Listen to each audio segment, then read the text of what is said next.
সম্মানিত দর্শক, আসসালামু আলাইকুম ওয়া রাহমাতুল্লাহি ওয়া বারাকাতুহু। আশা করি সবাই অনেক অনেক ভালো আছেন। দর্শক, আসলে আজকে যে বিষয়ে আমি এই ভিডিও বানাচ্ছি কিংবা আলোচনা করব, সেই বিষয়ে শুধু বাংলাদেশ নয়, সারা পৃথিবী অবগত রয়েছে। এরপরও আমি ব্যক্তিগত মত প্রকাশ করার জন্য এই আলোচনা করা কিংবা এই ভিডিও বানানো।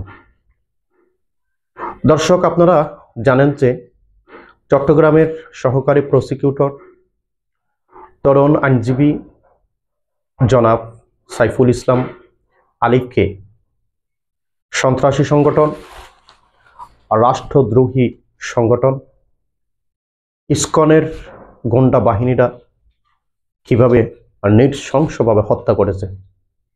এর আগে বাংলাদেশ ইসকনের প্রধান মুখপাত্র চিন্ময় রায়কে বিমানবন্দর থেকে তথা সোমবার রাতে ডিবি পুলিশ গ্রেপ্তার করে পরের দিন চট্টগ্রাম আদালতে তাকে উঠানো হলে দায়িত্বরত জজ সাহেব তার জামিন নামঞ্জুর করে। আদালতের শুনানি শেষে তাকে যখন কারাগারে পাঠানোর জন্য পুলিশের প্রিজন ভ্যানে ওঠানো হয়, তখন আদালতের চতুর্পাশে ওত পেতে বসে থাকা সনাতন ধর্মীর অনুসারীরা প্রিজন ভ্যান আটকিয়ে দেয় এবং বিভিন্ন মিছিল এবং বিভিন্ন স্লোগান দিতে থাকে। এমনকি অনেকে প্রিজন ভ্যানের সামনে শুয়েও পড়ে। এক পর্যায়ে কিছু আইনজীবীরা একত্রিত হয়ে তাদেরকে দাওয়া করতে থাকে। দাওয়া যখন করা হয় তখন তারা রঙ্গম সিনেমা হলের দিকে পালিয়ে যায়। ওখানেই ছিল প্রিয় ভাই আলিফ। সেখানে তারা তাকে দরে এলো পাথারিভাবে কোপাতে থাকে এবং আরো বিভিন্ন অস্ত্রশস্ত্র দিয়ে আঘাত করতে থাকে। পুলিশ এবং অন্যান্য আইনজীবীরা তাকে রক্তাক্ত অবস্থায় উদ্ধার করে হাসপাতালে নিয়ে যায়। কিন্তু ততক্ষণে আলিফের দুনিয়ার জীবনের পরিসমাপ্তি ঘটে তথা কর্তব্যরত চিকিৎসক তাকে মৃত ঘোষণা করে। ইন্না লিল্লাহি ওয়া ইন্না ইলাইহি রাজিউন। প্রিয় শহীদ ভাইকে আল্লাহ সুবহানাহু ওয়া তাআলা জান্নাতের উচ্চ মাকাম দান করুন। সেই সাথে আলিফের পরিবারের প্রতি জানাচ্ছি গভীর সমবেদনা। আল্লাহ যেন তাদেরকে উত্তম ধৈর্য ধারণ করার তৌফিক দান করেন, আমিন। সম্মানিত দর্শক, গত 5ই আগস্ট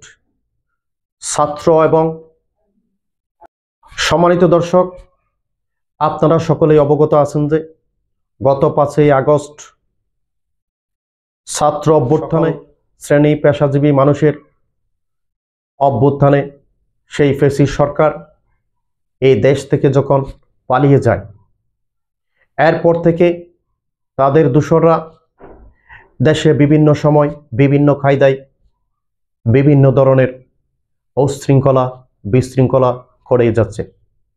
কখনো এই দাবি, কখনো ওই দাবি, কখনো এই বেশ, কখনো ওই বেশে তারা দেশে একটা অরাজকতা তৈরি করার চেষ্টা করে যাচ্ছে। এরই মধ্যে এই ইসকনের দোসররা বিভিন্ন সময় বিভিন্ন সমাবেশ, মিটিং, মিছিল করেই যাচ্ছে। বিভিন্ন দাবি দাওয়াও তারা দিয়েছিল। ফলশ্রুতিতে তারা শেষমেশ আমার ভাইকে হত্যা করলো। তাই আমি তাদের উদ্দেশ্যে একটি কথা বলতে চাই,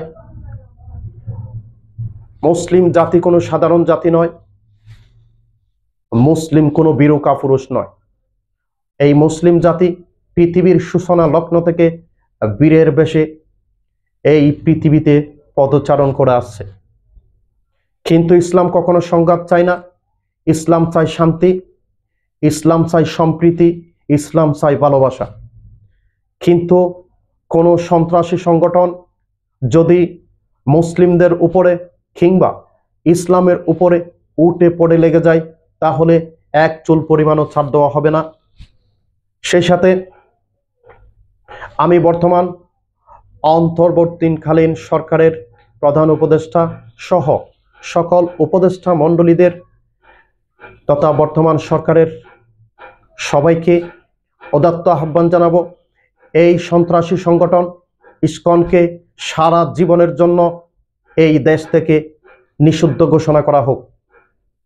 কেননা তাদেরকে যদি এভাবে ছেড়ে দেওয়া হয় তাহলে তারা ভবিষ্যতে এই দেশ নিয়ে আরো বিভিন্ন ধরনের প্রোপাগান্ডা চালাবে, তাতে কোনো সন্দেহ নাই।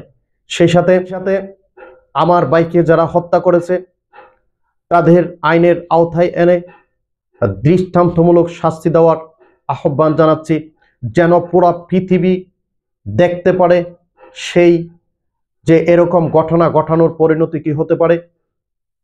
এবং সেই সাথে যারা এই ধরনের মনোভাব নিয়ে সামনে নিজেকে এগিয়ে নিতে চায় বা এই ধরনের মনোভাব নিয়ে থাকতে চায় বা কিছু করতে চায়, তাদেরকেও আইনের আওতায় এনে দৃষ্টান্তমূলক শাস্তি দেওয়া হোক। সম্মানিত দর্শক, আসলে শহীদি মর্যাদা কি আপনারা আজকের যে জানাজা দেখেছেন, আজকের জানাজায় প্রমাণ করে শহীদি মর্যাদা কি। আপনারা দেখেছেন আলিফের জানাজায় লক্ষ লক্ষ মানুষের ঢল নেমেছে, লক্ষ লক্ষ মুমিন মুসলিম সেখানে উপস্থিত ছিল, জানাজায় অংশগ্রহণ করেছে। এতে বোঝা যায় আসলে শহীদি মর্যাদা কি। যাক, সেই দিকে আমি যাচ্ছি না।